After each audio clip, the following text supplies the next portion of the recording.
Hello students, मैं हूं गौरव गोयल। तो आज के लेक्चर में हम लोग देखेंगे हाइड्रोकार्बन का नेक्स्ट पार्ट। पिछले लेक्चर में हमने देखा था एल्कीन्स की केमिकल प्रॉपर्टीज के बारे में। एल्कीन्स में हमने लगभग सारी चीजें देख ली थी, प्रिपरेशन किस तरीके से होती हैं, ठीक है। फिर हमने उसकी प्रॉपर्टीज देखी थी, फिर हमने देखा था उसकी केमिकल प्रॉपर्टीज। उसकी केमिकल प्रॉपर्टीज बहुत ज्यादा इंपॉर्टेंट है, तो वो सारी की सारी केमिकल प्रॉपर्टीज हमको बहुत अच्छे से उसकी प्रैक्टिस करनी है। ज्यादा से ज्यादा केमिकल रिएक्शंस उसकी लगानी है, बहुत ज्यादा आती है कॉम्पिटिटिव एग्जाम में। स्पेशली हम बात करते हैं ओजोनोलाइसिस की, तो ओजोनोलाइसिस बहुत ज्यादा हर कॉम्पिटिटिव एग्जाम में उसके क्वेश्चंस आपको मिल जाएंगे। अब यहां पर हम देखेंगे कि एल्कीन्स में एक छोटा सा पोर्शन रह गया था डाइईन का। किस चीज का? डाइईन। मतलब डाइईन कितने टाइप्स की होती है, ये बेसिकली कॉम्पिटिटिव एग्जाम में डाइईन का क्वेश्चन आ चुका है कई बार। तो डाइईन का मतलब दो डबल बॉन्ड है ना। यहां पर अगर हम जनरल फॉर्मूले की बात करें एल्कीन के, तो हमारा आ जाता है CnH2n, है ना। CnH2n, क्लियर हो रही बात की नहीं? तो CnH2n मतलब जितना कार्बन है उसके जस्ट डबल क्या होंगे? Hydrogen, clear. लेकिन ये वैलिड है, ये जो जनरल फॉर्मूला है ये वैलिड है केवल सिंगल एल्कीन के लिए, मतलब सिंगल डबल बॉन्ड के लिए, है ना, सिंगल डबल बॉन्ड वाले एल्कीन के लिए। अब हम बात करते हैं डाइईन के लिए। यहां पर तीन टाइप की, हमने 3 टाइप्स की डाइईन पढ़नी है। पहला है cumulated diene. Cumulated diene, cumulated diene किस तरीके से होती है, इनके स्टेबिलिटी ऑर्डर भी देखेंगे। दूसरा हमारा कंजुगेटेड डाइईन, जो कंजुगेशन में डबल बॉन्ड होता है, कंजुगेटेड डाइईन, क्लियर। एक थर्ड टाइप होता है isolated diene, isolated diene, clear हो रही बात की नहीं? अब यहां पर क्यूमुलेटेड डाइईन की जब बात करेंगे तो क्यूमुलेटेड में क्या होता है कि हमारा जो कार्बन होता है वो डबल बॉन्ड जो है वो लगातार रहता है। क्या रहता है? लगातार। ये हमारा क्या हो गया? Cumulated, clear. तो डबल बॉन्ड जो है वो लगातार है, इन अ कंटिन्यू फॉर्म। कंजुगेटेड में फॉर्म में क्या होगा? कंजुगेटेड में अल्टरनेट फॉर्म में होगा, क्लियर, अल्टरनेट फॉर्म में, क्लियर, इस तरीके से। तो यहां पर हम इस तरीके से देख सकते हैं इसको। यहां पर अगर बैलेंस करना है तो हाइड्रोजन आप बैलेंस कर लो, क्लियर, हाइड्रोजन आप इस तरीके से बैलेंस कर सकते हो।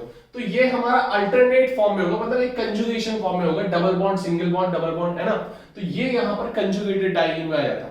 आइसोलेटेड डाइईन, यहां पर डबल बॉन्ड, कोई डबल बॉन्ड से कोई मतलब नहीं, मतलब एक काफी दूर में होगा डबल बॉन्ड।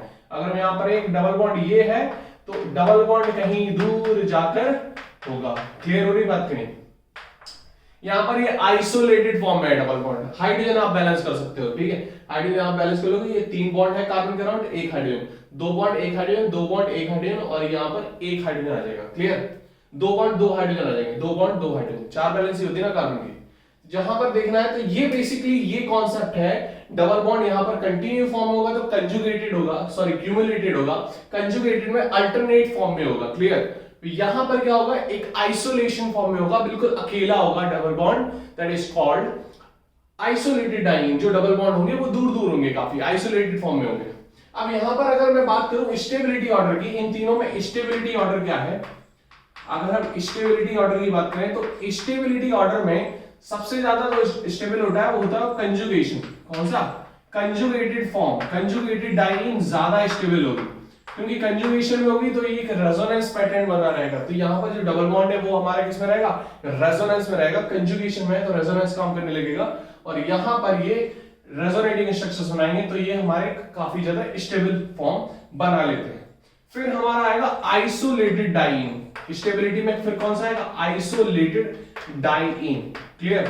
यहां पर क्यूमुलेटेड में क्या है? यहां पर डबल बॉन्ड में 4 इलेक्ट्रॉन 4 इलेक्ट्रॉन, मतलब एक कार्बन के अराउंड बगल बगल में 4 इलेक्ट्रॉन, यहां पर रिपल्शन क्रिएट हो जाएगा, क्लियर हो रही बात की नहीं? यहां पर रिपल्शन बहुत ज्यादा, तो यहां पर स्टेबिलिटी जो ऑर्डर है वो कम हो जाएगा।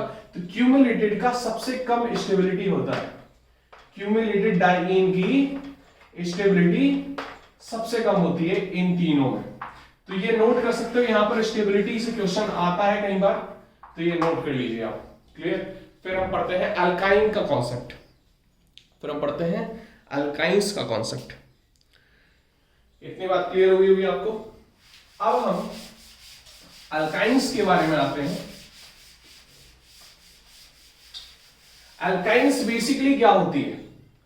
अल्काइंस क्या होती है? What are alkynes? अल्काइंस क्या होती हैं? अगर हम अल्काइंस की बात करें, अल्काइंस की बात करें तो ये एक ऐसा ये भी हमारा अनसैचुरेटेड हाइड्रोकार्बन है। हाइड्रोकार्बन में सैचुरेटेड और अनसैचुरेटेड, जो सिंगल बॉन्डेड है केवल, जिसमें सिग्मा बॉन्ड है, that is the purest saturated hydrocarbon. Unsaturated hydrocarbon में यहां पर डबल बॉन्ड आ जाता है। तो अल्काइंस कैसा है? एक अनसैचुरेटेड हाइड्रोकार्बन है। कैसा है? Unsaturated hydrocarbon. तो अनसैचुरेटेड हाइड्रोकार्बन है, इसमें बेसिकली क्या होता है, 1 सिग्मा बॉन्ड होगा इसमें और 2 पाई बॉन्ड होंगे। 1 sigma bond and 2 pi bond. Basically it form A triple bond. क्या बनाता है ये? Triple bond, triple covalent bond, triple covalent bond. तो जिसमें ट्रिपल कोवलेंट बॉन्ड होगा वो हमारा क्या होगा? अल्काइन होगा, जिसमें 1 सिग्मा बॉन्ड और 2 पाई बॉन्ड होगा। क्लियर? यहां पर बेसिकली अगर हम बात करें, सबसे छोटा जो अल्काइन है, smallest alkyne, smallest alkyne, that is ethyne, that is ethyne. Clear हो गई बात की नहीं? कौन सा है? इथाइन। कौन सा है? इथाइन। YNE आता है।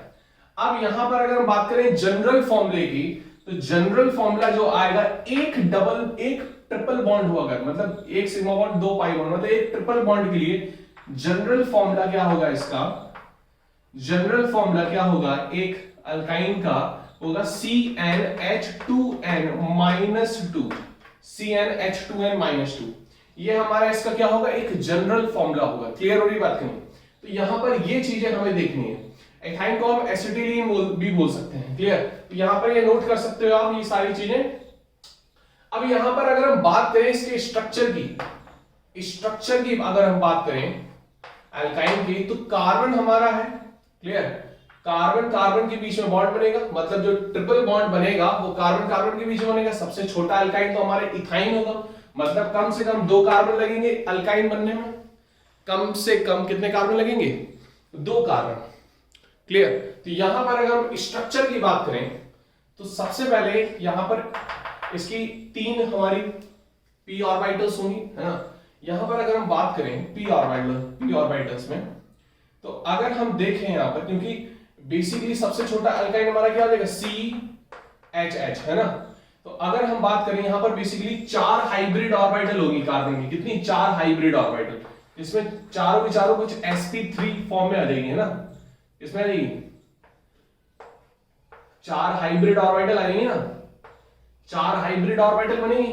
तो एक s की, मतलब एक तो चला जाएगा हाइड्रोजन में, 3 ऑर्बिटल बनेगी p की ऑर्बिटल अगर हम बात करें। क्लियर? तो यहां पर अगर हम देखें p की ऑर्बिटल, तो एक तो p की ऑर्बिटल यहां पर एक्सियल हो जाएगी। क्या हो जाएगी? एक्सियल। तो ये बना लेगी सिग्मा बॉन्ड, तो एक सिग्मा बॉन्ड हो गया यहां पर। क्लियर? अब हम इसी कार्बन की बात कर रहे हैं, अलग अलग दिखा रहे हैं आपको ताकि ये देख सको आप। तो यहां पर ये तो एक्सिस में हो गई, एक्स एक्सिस में, ठीक है। तो p की 3 ऑर्बिटल और होंगी, तो यहां 2 ऑर्बिटल और होंगी। तो यहां पर ये इस तरीके से होगा। ये हमारा क्या हो गया? 2p। ये कौन सी होगी? 2p। ये तो 2px हो गई, 2px। यहां पर 2py और 2py, तो 2py कुछ इस तरीके से हो जाएगी। क्लियर? 2py इस तरीके से हो जाएगी। एक दूसरी ऑर्बिटल दूसरे कलर से बनाते हैं, एक दूसरी ऑर्बिटल दूसरे कलर से बनाते हैं। यहां पर देखो, तो ये z एक्सिस में कुछ इस तरीके से ऑर्बिटल होगी। z एक्सिस में कैसी होगी? z एक्सिस में ऐसी ऑर्बिटल होगी। तो z एक्सिस की ऑर्बिटल ये करेगी मैच, ये ओवरलैप करेगी। क्लियर?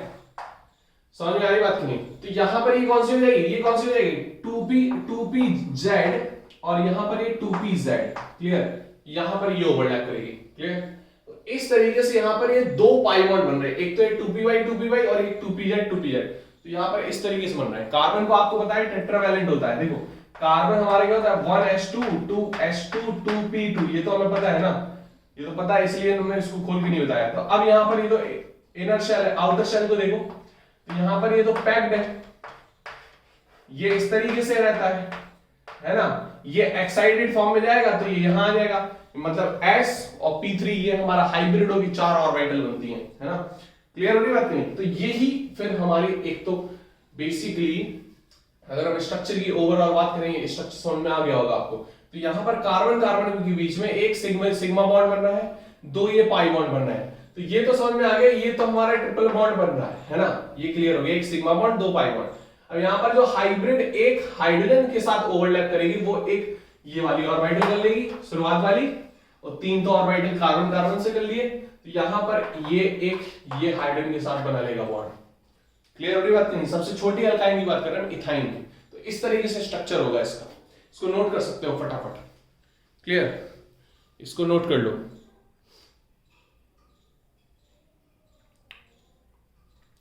क्लियर हो रही बात? अब इसको हम हटाते हैं।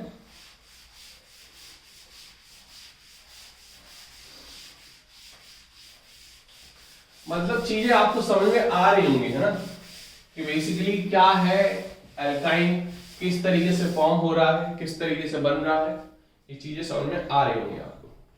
क्लियर? अब अगर हम बात करें इसकी सिंपल प्रॉपर्टीज की, कुछ प्रॉपर्टीज की, अगर हम कार्बन की, जैसे यहां पर अल्काइन की बात करें, तो अल्काइन में जो शुरुआत के अल्काइन है, मतलब C1 से C3, सॉरी C2 से बोल दो, क्योंकि छोटे अल्काइन तो हमारे दो ही तीन होते हैं, इथाइन और प्रोपाइन बोल दो। तो इथाइन प्रोपाइन जो होंगे वो हमारे कैसे होंगे? गैसियस होंगे। कैसे होंगे? गैसियस स्टेट में होंगे। क्लियर? और 4 to 8 में अगर हम बात कर लें, 4 to 8 में अगर हम बात कर लें तो ये हमारे किसमें हो जाएंगे? लिक्विड फॉर्म में। किसमें हो जाएंगे? लिक्विड फॉर्म में। और बियॉन्ड 8 की अगर हम बात कर लें तो ये हमारे किसमें हो जाएंगे? सॉलिड फॉर्म में। क्लियर हो जाएंगे? किसमें हो जाएंगे? सॉलिड फॉर्म में हो जाएंगे। क्लियर हो रही बात? हम केवल अल्काइन की बात कर रहे हैं। इतनी बात समझ में आ रही? इतनी बात क्लियर होगी? समझ में आ गई बात? अब अगर हम बात करें इसकी नॉमेनक्लेचर की, किसकी बात करें? नॉमेनक्लेचर की। तो नॉमेनक्लेचर में अल्काइंस में जो है, अल्काइंस की अगर हम बात करें तो अल्काइंस का जो सफिक्स है, सफिक्स जो ले लेंगे हम अल्काइन में, सफिक्स क्या होता है? आइन। क्या होता है? आइन। तो यहां पर हम कितने भी कार्बन का अगर हम ले लें, जैसे हमने बात की 1 2 3 4 5 6, तो इस तरीके से ये हमारा आ रहा है ना। हम बैलेंस कर लेंगे, फिर बैलेंस कर लेंगे, तो कितने कार्बन हो गए? 1 2 3 4 5 6 7। 7 के लिए क्या होता है? हेप्ट। हेप्ट हमारा आ जाएगा, हेप्ट और 1, हेप्ट 1 आइन। हेप्ट क्या हो जाएगा? 1 आइन। क्लियर? तो इस तरीके से नाम हम दे सकते हैं। अब यहां पर अगर हम बात कर लें, इस तरीके से आ जाएगी, बॉन्ड लाइन स्ट्रक्चर से बता दे रहे, तो ये इस तरीके से आ गया। तो यहां पर नंबरिंग हम यहां से स्टार्ट कर देंगे, 1 2 3 4 5 6। तो क्या आ जाएगा? ये हेक्स, हेक्स 2 आइन। हेक्स पे क्या आ गया? 2 पे आइन आ गया। क्लियर? इस तरीके से समझा सकते हैं। यहां पर अगर हम बात कर लें, ये हमारा इस तरीके से हो गया। क्लियर? इस तरीके से हो गया, ये हमारा इस तरीके से हो गया। इतनी बात समझ में आ रही? हर कार्बन यहां पे किसमें? 4 बॉन्ड फॉर्म है, हमने बना लिया। 1 2 3 4 5 और ये 6। तो क्या हो जाएगा? ये हेक्स, हेक्स 2,4, 2,4 क्या हो जाएगा? 2,4 डाई आइन।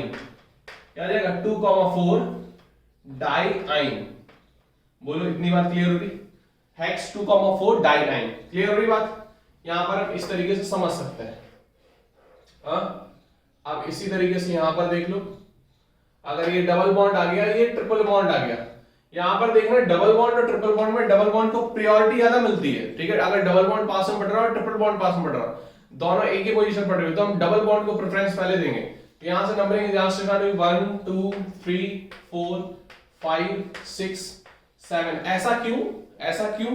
क्योंकि दोनों के दोनों अनसैचुरेटेड है, लेकिन ई पहले आता है ना? ई पहले आता है। क्लियर? तो इस तरीके से हम समझ सकते हैं।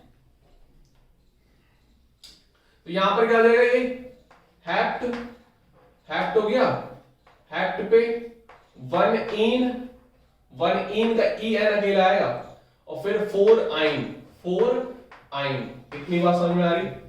क्लियर? अब यहां पर अगर हम बात कर लें आपसे, अगर इस तरीके से आगे जो हम कहना चाह रहे थे, यहां पर डबल बॉन्ड है और यहां पर ट्रिपल बॉन्ड है, तो हम डबल बॉन्ड को प्रेफरेंस पहले देंगे। तो नंबरिंग यहां से स्टार्ट होगी, यहां से 1 2 3 4 5 6।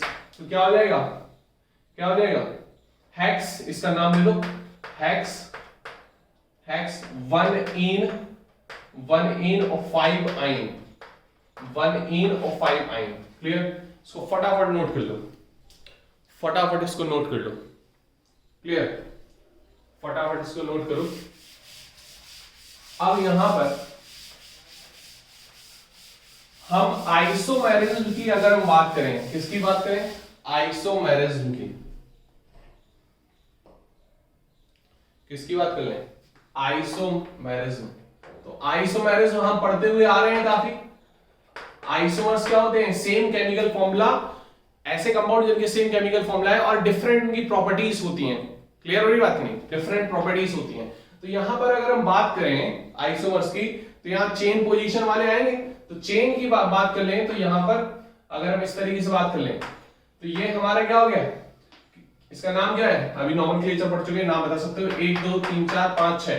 तो क्या हो जाएगा? हेक्स 2 आइन। क्या हो जाएगा? हेक्स 2 आइन। देख सकते हो 2 पे लगाए आइन, ठीक है, हेक्स 2 आइन। अब यहां पर हेक्स 2 आइन केमिकल फॉर्मूला क्या है इसका? हेक्स 2 आइन का इधर देख लो, हेक्स 2 आइन का केमिकल फॉर्मूला क्या है? C6 है। क्लियर? तो H कितना हो जाएगा? C6H डबल होके -2 कर दो तो 6 2 12 और 10। क्लियर? C6H10 हो जाएगा। C6H10 का और भी देख लो, C6H10 का और क्या क्या हो सकता है? हमने क्या कर लिया? ये कर लिया। क्लियर? क्या कर लिया? ये। अब 1 और ये 2, 1 2 3 4 5 6। ठीक है? अब यहां पर अगर हम इनकी केमिकल फॉर्मूले की बात करें, केमिकल फॉर्मूले का C6 है, 1 2 है, 3 है, 4 है, 5 है, 6 है। तो अब यहां पर हाइड्रोजन कितने हैं जरा गिन लो। 1 हाइड्रोजन, 2, 1 इधर 1 भी नहीं है, 1 इधर 1 भी नहीं है, 1 और ये 10। तो C6H10 आएगा यहां भी, C6H10। तो ये आपस में क्या होगा? ये आपस में क्या है? चेन आइसोमर, क्योंकि यहां पर कौन सी है? 4 कार्बन की चेन, यहां पर क्या है? 6 कार्बन की चेन। तो ये आपस में कैसे हैं? Chain isomers. कैसे आइसोमर्स हैं? Chain isomers. क्लियर हो रही बात नहीं? Chain isomers. तो इस तरीके से कुछ क्वेश्चंस आएंगे जो कि आपको समझने होंगे आइसोमर्स के। क्लियर? चेन आइसोमर्स, इस तरीके से क्वेश्चंस आएंगे, आपको समझने होंगे। अगर हम पोजीशन आइसोमर्स की बात करें तो पोजीशन आइसोमर्स सीधे सीधे समझ सकते हो आप। यहां पर इस तरीके की बात करें, 1 2 3 4 5 6 7, 7 कार्बन है। यहां पर क्या हो जाएगा? 1 2 3, यहां पर क्या हो जाएगा? Hex hept. हेप्ट क्या हो गया? हेप्ट 3 आइन। क्या हो गया? हेप्ट 3 आइन। सेम हम सिंपल बात कर लें, 1 2 3 4 5 6 7, यहां पर हम बात कर लें इस तरीके से, तो ये क्या हो जाएगा? हेप्ट 2 आइन। क्या हो जाएगा? हेप्ट 2 आइन। क्लियर? तो ये क्या हो गई? ये आपस में क्या हो गए? ये आपस में हो गए पोजीशन आइसोमर्स। ये क्या हो गया आपस में? Position isomers. Clear? Position isomers. इतनी बात समझ में आ रही? ये हेप्ट 3 आइन हो गया, ये हेप्ट क्या हो गया? 2 आइन हो गया। क्लियर? तो इस तरीके से कुछ क्वेश्चंस आ सकते हैं, यहां पर आपको थोड़ा सा समझना होगा, चीजें क्लियर करनी होगी। नेक्स्ट हम लेक्चर में देखेंगे इसकी प्रिपरेशन के बारे में कि अल्काइंस हम किस तरीके से प्रिपेयर करेंगे। एक्सरसाइज करते हैं ना, साथ साथ असाइनमेंट करते हैं ना, बाकी इसको नोट कर लो।